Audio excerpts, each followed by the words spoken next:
Hello students, welcome to this new lecture where we see our grammar. हमारे grammar में क्या क्या चीज़ें हैं और ये पीडीएफ जो आपके स्क्रीन के ऊपर है, what ever PDF is on your screen right now, वो आपके all of the topics cover करती हैं, most of the topics cover करती हैं। और उसमें सबसे पहला जो इम्पोर्टेंट टॉपिक होना चाहिए वो है हमारा पार्ट्स ऑफ स्पीच। जैसे आप यहाँ पे देख सकते हैं कि in the first number it is determiners, second is tense, third is subject verb agreement, fourth is non finite, fifth is relatives, connectors, conditionals, comparison, avoiding repetition, nominalization, models, active passive, reported speech. तो whatever we have done is active and passive speech, reported speech, क्योंकि आपका basic मजबूत होगा। लेकिन हमको हमारे English के अंदर एक टॉपिक है जो है पार्ट्स ऑफ स्पीच, जो हमको कंप्लीट करना पड़ेगा। पार्ट्स ऑफ स्पीच होता क्या है? जो आप बचपन से पढ़ते आए हैं वही चीज होता है पार्ट्स ऑफ स्पीच। क्या होता है? What is parts of speech? See, first of all let me tell you something. आप जो पहले से पढ़ते आए हैं वो सारी चीजें क्या हैं? जैसे है नाउन्स, जैसे है वर्ब्स, जैसे है pronouns, adverbs, adjectives, interjection, conjunction, preposition है। ये सारे जो शब्द आप पढ़ते आए हैं शुरुआत से, वो होता है parts of speech. 10th standard में एक बार आपका पार्ट्स ऑफ स्पीच का रिपीटेशन होता है। रिपीटेशन का मतलब एक बार क्विकली हम पार्ट्स ऑफ स्पीच देखते हैं, ठीक है? तो आज जो हम करने वाले हैं वो है पार्ट्स ऑफ स्पीच को रिपीट करना, पार्ट्स ऑफ स्पीच को एक बार और देख लेना, ठीक है? तो वो हम आज करने वाले हैं। फर्स्ट ऑफ ऑल हमारे स्क्रीन पे जो रखे गए हैं वो है डिटरमाइनर्स। डिटरमाइनर्स क्या होता है? डिटरमाइनर्स के अंदर तीन चीजें आती हैं। सबसे बहुत सारी पांच चीजें आती हैं। First of all articles. Articles होते हैं ए, एन और ध। डेमोन्स्ट्रेटिव एडजेक्टिव्स जो होता है दिस, दैट, दीज और those. Possessive adjectives, possessive pronouns जो होते हैं my, our, your, his, her, its, their, ये सारे होते हैं पजेसिव प्रोनाउंस। एडजेक्टिव्स जिसके बारे में हम बात करेंगे वो है क्वांटिटी और नंबर, जहां पे हम बहुत सारी जगहों पे बोलने में एज वेल एज लिखने में we will use this word: some, any, much, many, all, both, little, few, several, less, one, two, etc. Others जो है वो each, every, next, another, either, neither, first, second, ये सारी चीजों का बात करेंगे हम। अब हम बात करेंगे एडिशनल इंफॉर्मेशन की। तो यहाँ पे देख सकते हैं आप नाउन। नाउन दो टाइप के होते हैं, एक होता है काउंटेबल और दूसरा होता है अनकाउंटेबल। ठीक है, ये तो हमको पता ही है, हम बेसिक गो थ्रू कर रहे हैं, बेसिक चीजें देख रहे हैं कि सबसे पहले तो नाउन एक ऐसा शब्द होता है जो आप नेमिंग वर्ड तरीके से यूज कर सकते हैं। नेमिंग वर्ड, ठीक है, किसी का नाम। तो वो हो सकता है काउंटेबल या अनकाउंटेबल। अनकाउंटेबल मतलब ऑयल है, वाटर है, फर्नीचर है, एक्सेट्रा, ठीक है। काउंटेबल्स में दो तरह के होते हैं, सिंगुलर और प्लूरल, ठीक है। सिंगुलर जैसे बॉय और प्लूरल जैसे बॉयज, और ऐसे बहुत सारे एग्जांपल्स होते हैं जो आपने छोटे आप बच्चे थे जब आपने पढ़े हुए थे, ओके। तो ये इसके बारे में हमने बात करी। नाउन्स के अलग अलग प्रकार, जैसे काउंटेबल और अनकाउंटेबल। वहां पे काउंटेबल में दो प्रकार, सिंगुलर और प्लूरल, तो ये हमने बात करी, ओके। फिर हम बढ़ते हैं आर्टिकल्स पे। आर्टिकल्स में दो प्रकार के होते हैं, इनडेफिनिट और डेफिनिट। इनडेफिनिट में होता है ए और एन, और डेफिनिट में होता है ध। अब इनडेफिनिट आर्टिकल ए और एन कहाँ पे यूज किया जाता है? तो use before singular countable nouns. जो सिंगुलर काउंटेबल नाउन्स होते हैं जो हम गिन सकते हैं और सिंगुलर होते हैं, उसके आगे हम ए और एन लगाते हैं। हमको क्या बताता है? एक जनरल क्लास या जनरल काइंड बताते हैं। जैसे example, a cow gives us milk. तो अ काउ हमने जब लगाया तो अ हम इसीलिए लगाते हैं कि हम ऐसा बोलना चाहते हैं कि every cow gives us milk, तो हम इसीलिए अ लगा देते हैं।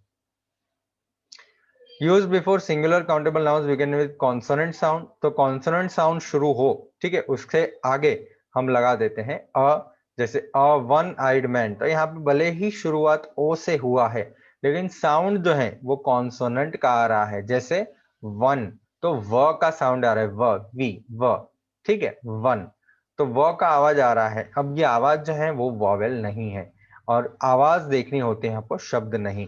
तो ये ध्यान रखना है आपको कि आप जब देख रहे हैं जो अ और एन लिखना है तो किसके आगे हम लिखे। जैसे व है, वन आइड मैन, तो उसके आगे अ लिखा जाता है। क्यों? क्योंकि आवाज व का आ रहा है। यूनिक, तो यहाँ पे य, वाई का आवाज आ रहा है, यू, वाई का आवाज आ रहा है। तो अ हम इसीलिए उसके आगे लगा रहे हैं। यूरोपियन, वैसे ही सेम चीज हो गई, वाई का आवाज आ रहा है इसलिए हम अ लगा। यूनिवर्सिटी, तो यू भले ही लिखा है आगे, वाई का आवाज आ रहा है इसलिए अ लिखेंगे। मैंगो, तो म होता है तो अ मैंगो लिखते हैं। Use before singular countable nouns beginning with vowel sound. Vowel sound होता है जब वोवेल का साउंड आपको आता है, जैसे अ, ई, आ, ओ, उ, तो उसके आगे हम लगा देते हैं एन। एग्जाम्पल भी हमको दिया गया है, एन इंडियन, ठीक है, इंडियन, ई, ई का आवाज आ रहा है तो यहाँ पे एन हमने लगा दिया। एन आवर, हावर नहीं बोलते हैं उसको, होवुर भी नहीं बोलते हैं उसको, आवर बोलते हैं, आवर, एच साइलेंट रहता है वहां पे, उसके आगे हम लगा देते हैं एन। एन अम्ब्रेला, अ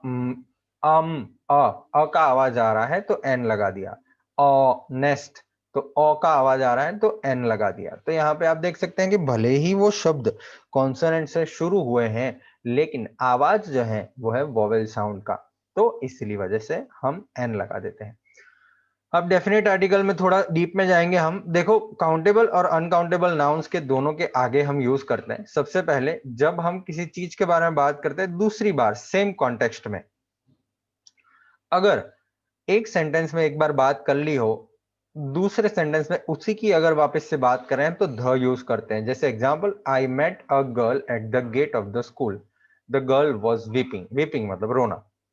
तो मैं एक लड़की को मिला था स्कूल के गेट के पास, मतलब वहां पे, और वो लड़की रो रही थी। तो अब यहाँ पे हम सेकेंड टाइम रेफरेंस दे रहे हैं वही लड़की का जिसके बारे में हमने फर्स्ट सेंटेंस में बात करी थी। तो फर्स्ट टाइम रेफरेंस में तो हमने अ लिख दिया, लेकिन सेकेंड टाइम रेफरेंस में हम ध लिखेंगे, THE, ध। ओके, सेकेंड एग्जाम्पल हमको दिया है, the book which is on the table is mine. तो यहाँ पे हमने बुक के आगे ध इसी वजह से लगाया क्योंकि हमारे लिए सेंटेंस के अंदर बुक के लिए थोड़ी कुछ ज्यादा इंफॉर्मेशन दे दी गई है, जैसे ऑन द टेबल। तो यहाँ पे आप देख सकते हैं कि ऑन द टेबल जो लिखा हुआ है वो बुक को हमको बताता है कि बुक जो टेबल पे पड़ी हुई है वो मेरी है। तो यहाँ पे हम ध लगा देते हैं। सुपरलेटिव डिग्री में तो ध लगाते ही है, ये तो हमने देखा ही था। She is the tallest girl of the class, तो टॉलेस्ट के आगे हमने लगा दिया ध। ठीक है, नंबर 3 देखते हैं हम, used before the names of water bodies, जैसे रिवर, सी, ओशन, तो the Ganges, the Arabian sea, the Pacific ocean. तो जो सी है, जो रिवर है और जो ओशियंस हैं उसके आगे हम ध लगाते हैं। ठीक है, कोई लेक के आगे नहीं लगाएंगे, जैसे ध दाल लेक, तो उस वहां पे ध नहीं लगाएंगे हम। Use before the names of mountain ranges, mountain ranges के आगे भी हम लगाते हैं, जैसे द हिमालयास, लेकिन हम किसी चोटियों के नाम के आगे नहीं लगाते। जैसे माउंट एवरेस्ट है तो वो एक चोटी है, मतलब सबसे हाई पॉइंट है, तो उसके आगे हम ध नहीं लगाते हैं। सैटेलाइट, प्लैनेट, स्टार, उसके आगे हम ध लगाते हैं, the moon, the earth, the sun. Monuments या मेमोरियल्स होते हैं उसके आगे हम ध लगाते हैं, जैसे the red fort, the Taj Mahal. ठीक है, स्टेट, कंट्रीज के नाम के आगे हम ध लगा देते हैं जिसका कॉमन नाउन होता है, जैसे ध पंजाब, ध कॉन्गो, ध यूएसए, ध UAE, the UNO, the UK. ठीक है, ये सारी चीजों के आगे हम ध लगाते हैं। स्क्रिप्चर्स के नाम के आगे हम ध लगाते हैं, जैसे ध रामायण, ध कुरान, द गुरु ग्रंथ साहिब, ध बाइबल, तो उसके आगे हम ध लगा देते हैं। न्यूज़पेपर, मैगजीन हो तो उसके आगे हम ध लगा देते हैं, जैसे the times of India, the competition success review, the readers digest. तो ये सारे जो मैगजीन्स हैं और न्यूज़पेपर होते हैं उसके आगे हम ध लगा देते हैं। ठीक है, पॉइंट नंबर 10, एडजेक्टिव के आगे लगा दे जब नाउन उनको पता होता है, जैसे द पुअर, द रिच, जैसे the rich becomes richer, the poor becomes poorer. तो यहाँ पे द रिच हमने इसीलिए लिखा कि रिच मतलब जितने भी पैसे वाले हो सारे लोगों की हम बात कर रहे हैं। तो रिच जो है वो एक एडजेक्टिव है जिसमें से हमको पता चलता है कि एक नाउन है, बहुत सारे रिच लोग, रिच पीपल। ठीक है, उसका हमने एक एडजेक्टिव रख दिया द रिच, जो पैसे वाले हैं।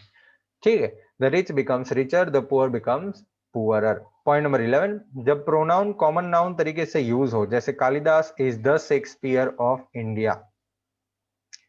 शेक्सपियर एक बड़ा सा ड्रामेटिस्ट था, लेकिन इतना हाई लेवल का ड्रामेटिस्ट, मतलब इतना बढ़िया ड्रामेटिस्ट था, इतना बढ़िया राइटर था, और जो भी तो वो इतना बढ़िया था कि जब हम उसको कालिदास के साथ कंपेयर कर रहे हैं तो कालिदास को ऐसा बोल रहे हैं कि कालिदास इंडिया का शेक्सपियर था, शेक्सपियर। ओके, तो एक प्रॉपर नाउन जब कॉमन नाउन के रूप में यूज किया जाता है उसके आगे आप ध लगा देते हैं। जैसे और एक एग्जांपल दूं क्या मैं आपको? और एक एग्जांपल देता हूं।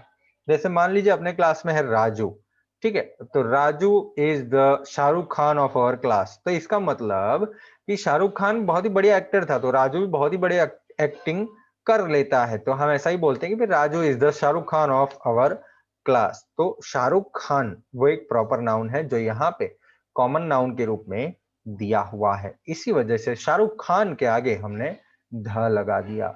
ठीक है, डेमोस्ट्रेटिव एडजेक्टिव ये तो हमको पता ही है। दिस जो होता है वो नजदीकी चीजों के लिए यूज होता है, दैट जो होता है वो दूर वाली चीजों के लिए यूज होता है, दीज जो होता है प्लूरल है दिस का, और दोज जो होता है वो प्लूरल है दैट का। तो ये तो हमको पता ही है, ये आपको अपने को जानने की जरूरत नहीं है, तो आपको पता ही होगा। पॉजेसिव क्या होता है बेटा? ऐसे शब्द जो किसी की पोजेशन बताते हैं। पोजेशन क्या होता है? मालिकी। ठीक है, उसको हम बोलते हैं मालिकी। ओके, जैसे दिस बुक इज माइन, तो यहाँ पे बुक किसकी है? मेरी है। तो यहाँ पे माइन जो यूज किया है वो हमको पॉजेसिव दिखाता है, पोजेशन दिखाता है। दैट इज हिज बुक, तो यहाँ पे किसकी बुक है भाई? तो उसकी बुक है, वो लड़के की बुक है। तो यहाँ पे जो हिज है वो हमको पोजेशन बताता है। ठीक है, तो ऐसी सारी चीजों के लिए हम ये सारे शब्द यूज करते हैं। ओके, और एडजेक्टिव्स के बारे में बात करें, ये सारी चीजें आपको पता तो है ही, हम एक बार रिपीट कर रहे हैं जिससे एक कॉन्सेप्ट जो है वो आपको एक बार लाइट हो जाए।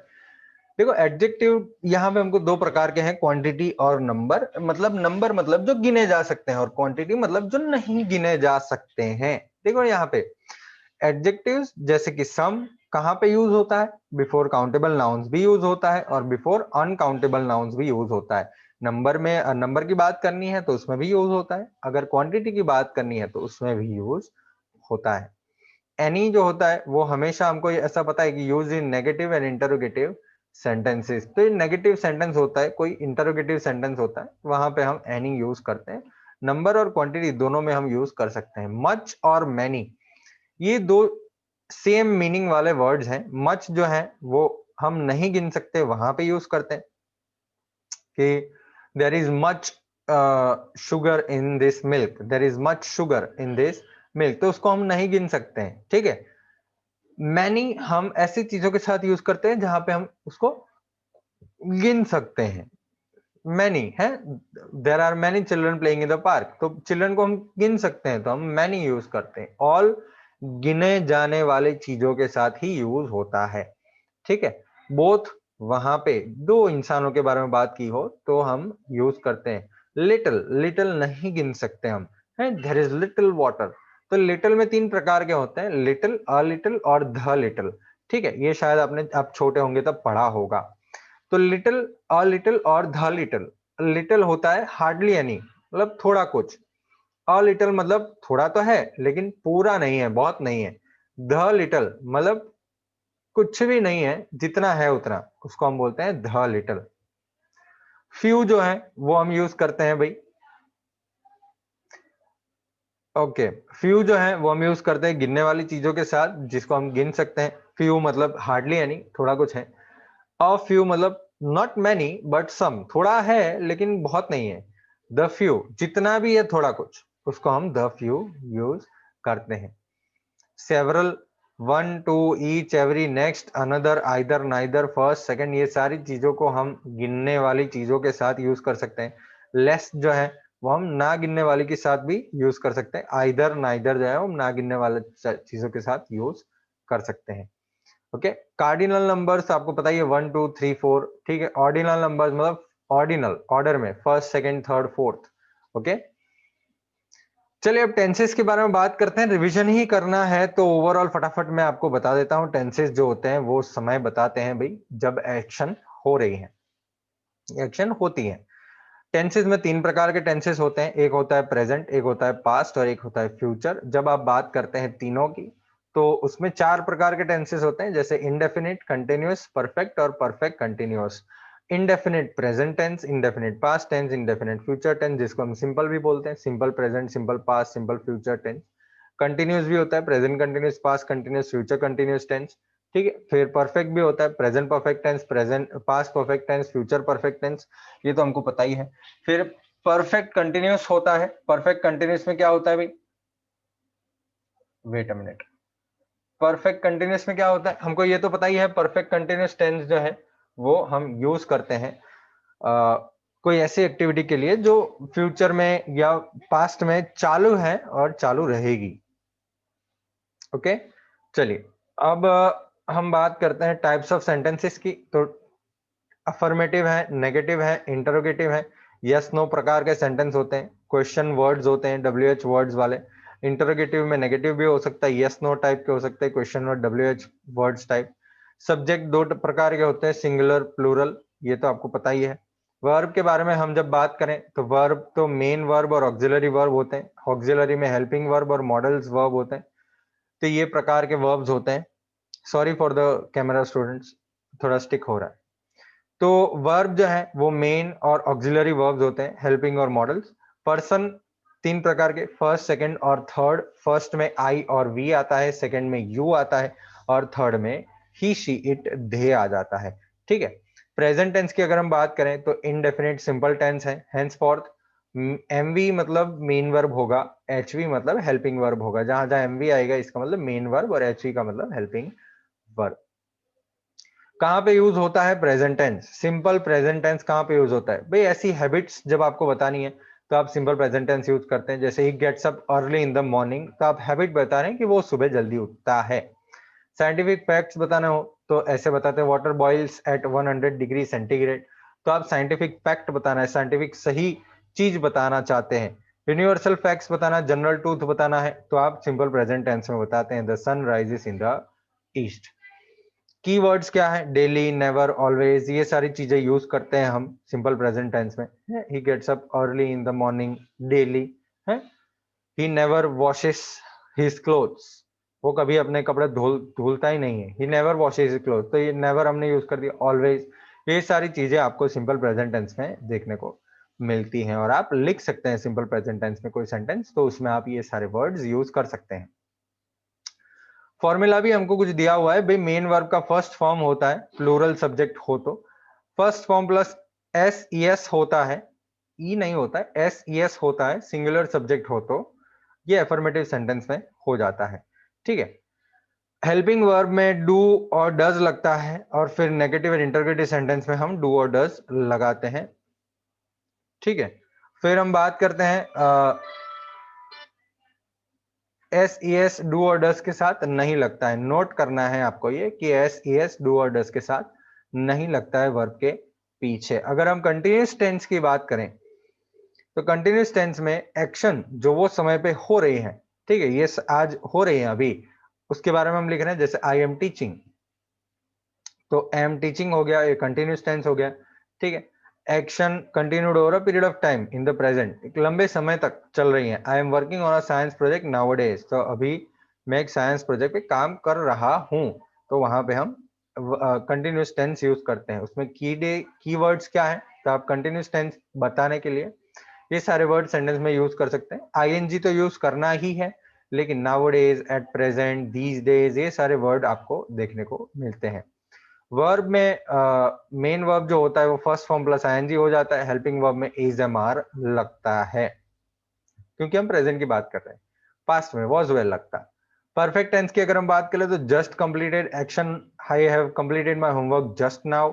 रिसेंटली और जस्ट नाउ आपको देखने को मिलता है ऐसे सेंटेंसेस में। I have completed my homework, मैंने अभी कंप्लीट किया होमवर्क। मेन वर्ब में थर्ड फॉर्म हो जाता है, हेल्पिंग वर्ब में हैज या हैव लगता है। हैज कब लगता है, सिंगुलर सब्जेक्ट के साथ, और हैव कब लगता है, प्लूरल सब्जेक्ट के साथ। परफेक्ट कंटिन्यूस टेंस की अगर हम बात करें तो somewhere in the past action शुरू हुई है लेकिन अभी चालू है, अभी चल रही है। जैसे I have been living in Baroda for the last 2 years, तो लास्ट 2 साल से मैं बड़ौदा में रह रहा हूं अभी तक। ठीक है, she has been studying in this school for 2 years, तो 2 सालों से ये स्कूल के अंदर वो पढ़ रही है, तो she has been studying. Keywords में आप सिंस फॉर यूज कर सकते हैं, इसमें सिंस या फॉर यूज होता है। मेन वर्ब में फर्स्ट फॉर्म प्लस आईएनजी तो आपको देखने को मिलता ही है। हेल्पिंग वर्ब में हैज बीन या हैव बीन दिखता है। हैज बीन तब दिखता है जब सिंगुलर सब्जेक्ट हो, और हैव बीन तब दिखता है जब प्लूरल सब्जेक्ट हो। नोट करना है कि सिंस और फॉर, सिंस में आप पॉइंट ऑफ टाइम लिखते हैं, फॉर में पीरियड ऑफ टाइम। इसका मतलब कि इसमें फॉर में 2 years, for the last 2 years, for 2 years, for 5 years, for 10 years, ऐसा आप लिखते हैं। और सिंस में पॉइंट ऑफ टाइम लिखते हैं, जैसे 1998, 2004, 2006, 2010, ठीक है, सिंस 2010। तो ऐसे हम यूज करते हैं सिंस और फॉर। पास्ट टेंस की अगर हम बात करें तो पास्ट टेंस में सिंपल पास्ट टेंस की बात करें तो जो रिमोट पास्ट में की हुई, अभी थोड़े 1 दिन पहले या 2 दिन पहले ऐसा, तो वहां पे जो खत्म हुई एक्टिविटी है उसको हम पास्ट टेंस में लिखते हैं। I went to Mathura yesterday, तो मथुरा में कल गया था, तो ये जो है वो सिंपल पास्ट का सेंटेंस है। I did not go to Mathura yesterday, आप जब नेगेटिव सेंटेंस बनाते हैं तो नेगेटिव सेंटेंस में डिड और नॉट लगता है, ठीक है, और गो में वर्ब का फर्स्ट फॉर्म हो जाता है। देखो कीवर्ड्स में क्या है, यस्टरडे और लास्ट आपको देखने को मिलता है। पास्ट इंडेफिनिट टेंस में, पास्ट सिंपल पास्ट टेंस में वर्ब का होता है, मेन वर्ब का होता है सेकंड फॉर्म, जो अफर्मेटिव सेंटेंसेस में होता है। हेल्पिंग वर्ब में डिड होता है। देखिए ध्यान रखना है कि हेल्पिंग वर्ब जो डिड है वो नेगेटिव और इंटरगेटिव सेंटेंसेस में हम यूज करते हैं। हेल्पिंग वर्ब डिड के साथ फर्स्ट फॉर्म आ जाता है मेन वर्ब का। जैसे यहाँ पे देखिए I did not go to Mathura, तो यहाँ पे हेल्पिंग वर्ब जैसे ही डिड लगा, नॉट लगा, लग गया वर्ब का फर्स्ट फॉर्म, ठीक है। पास्ट कंटिन्यूअस टेंस की बात करें हम तो पास्ट में चल रही जो एक्टिविटी थी उसके बारे में बात करें। He was working on a project when I last visited him, तो वो तब वो प्रोजेक्ट पे काम कर रहा था, ठीक है। He was working on a project. Keywords क्या है, दोज डेज, वो दिन। वर्ब में है मेन वर्ब जो है वो है first form plus ING. Helping verb में वॉज वेर यूज हो जाता है, ये तो हमको पता ही है।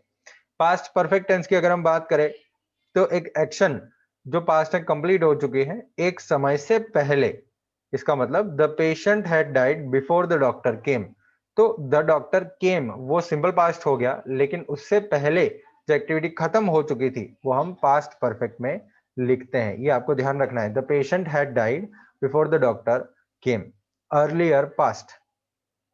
कीवर्ड्स क्या है, before, when, as soon as हम यूज करते हैं। वर्ब क्या है भाई, मेन वर्ब का थर्ड फॉर्म यूज होता है और सेकंड फॉर्म पीछे आ जाता है पास्ट में। हेल्पिंग वर्ब हैड होता है जो अर्लियर पास्ट में हम यूज करते हैं, मतलब पास्ट परफेक्ट टेंस में had plus verb third form लग जाता है। पास्ट परफेक्ट कंटिन्यूअस टेंस की अगर हम बात करें तो एक्शन जो एक समय पे चल रहा था, ठीक है, एक एक्टिविटी खत्म हुई उससे पहले एक एक्शन चल रहा था, उसके बारे में हम बात कर रहे हैं। She had been reading for 2 hours when I reached her house, तो वो पढ़ रही थी 2 घंटे तक जब मैं उसके घर पे पहुंचा। यहाँ पे सिंस फॉर कीवर्ड है। ध्यान रखना है कि मेन वर्ब का फर्स्ट फॉर्म प्लस आईएनजी हो और हेल्पिंग वर्ब में हैड बीन आप यूज करें। फ्यूचर टेंस की अगर हम बात करें तो सिंपल फ्यूचर टेंस जो होने वाला है। I will go to Surat tomorrow, tomorrow, next, coming, ये सारी चीजें हम फ्यूचर में यूज करते हैं। मेन वर्ब का जो है वो फर्स्ट फॉर्म होना चाहिए। विल, शैल यूज करते हैं, मॉडल्स यूज करते हैं हेल्पिंग वर्ब में। यहाँ पे ध्यान ये रखना है कि फर्स्ट पर्सन आई वी के साथ शैल रखना है और सेकंड और third person you, he, she, it, they उसके साथ विल लगा देना है। 3 सिचुएशन ध्यान रखनी है, डिटर्मिनेशन, प्रॉमिस और डराना। तो शैल का हो जाएगा विल और विल का हो जाएगा शैल। डिटर्मिनेशन हो तो इसका उल्टा हो जाएगा। अगर शैल आई वी के साथ हम लगा रहे हैं तो विल लग जाएगा। जैसे मैं प्रॉमिस कर रहा हूं तो मैं प्रॉमिस में शैल नहीं बोलूंगा, ये तो कच्ची प्रॉमिस हो गई, तो मैं आई विल बोलूंगा, ठीक है। प्रॉमिस कर रहा हूं तो आई विल बोलूंगा, शैल नहीं बोलूंगा। वैसे ही उल्टा हो जाएगा, अगर हम दूसरे को प्रॉमिस करने के लिए बोल रहे हैं तो उसमें विल का हो जाएगा शैल, शायद वो प्रॉमिस कर दे, ठीक है। फ्यूचर कंटिन्यूअस टेंस के बारे में बात करें तो एक फ्यूचर एक्शन चालू रहेगी एक समय पे। At this time tomorrow she will be doing her homework, तो ये समय कल वो होमवर्क कर रही होगी, ठीक है। टुमारो, एट दिस टाइम, ये सारी चीजें कीवर्ड्स हैं।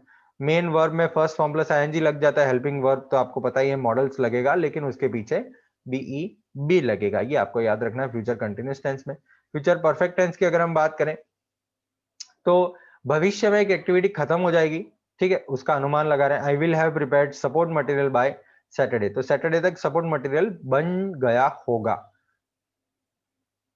कीवर्ड्स आपके हैं आफ्टर, बाय, वर्ब में लगता है थर्ड फॉर्म, हेल्पिंग वर्ब में विल शैल लगता है, उसके पीछे हैव लगता है। फ्यूचर परफेक्ट कंटिन्यूस, अब ये थोड़ा ट्रिकी सेंटेंस, ये थोड़ा ट्रिकी टेंस है, ठीक है, मैं पहले से ही बता रहा हूँ ट्रिकी टेंस है, क्यों? क्योंकि बहुत ही उल्टा सीधा टेंस होता है future perfect continuous tense. An action which will begin before a definite time in the future and will just end up at that time और may continue even after that.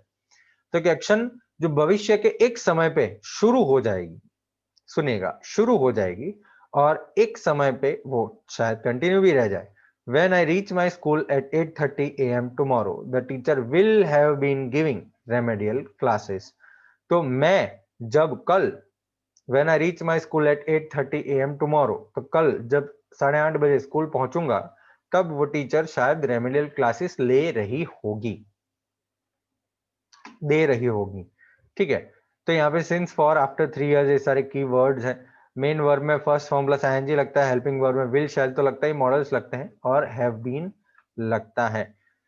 अब एक्टिव वॉइस और passive voice जो है उसके tenses की formulas तो मैंने आपको दी ही थी, तो आपको टेंसेस की फॉर्मूला एक बार लिख लेनी है। आपके स्क्रीन के ऊपर जो मैं रख रहा हूं वो एक पूरा टेबल है, इसको मैं छोटा कर देता हूं, और ये पूरा टेबल है एक्टिव वॉइस का, ठीक है, जो आपके रेफरेंस में काम आएगा। प्रेजेंट, पास्ट और फ्यूचर लिखा हुआ है यहाँ पे, और यहाँ पे टेंसेस दिए हुए हैं, तो एक बढ़िया टेबल बन जाएगा आपके लिए, तो आपको मदद रह जाएगी, ठीक है। तो इसका स्क्रीनशॉट खींच लीजिए, मैं आपको 5 सेकेंड्स दे देता हूं। 5, 4, 3, 2, 1। ये टेंसेस एक बार आप देखेंगे तो वैसे ही आपको पता चल जाएगा कि ये है क्या। देखिए, आपको सीधा ही फॉर्मूला दे दिया है। यहाँ पे first form plus S E S I S लगता है अफर्मेटिव सेंटेंस में, सेकंड फॉर्म लगता है पास्ट में अफर्मेटिव सेंटेंस में, will shell plus first form लगता है फ्यूचर में।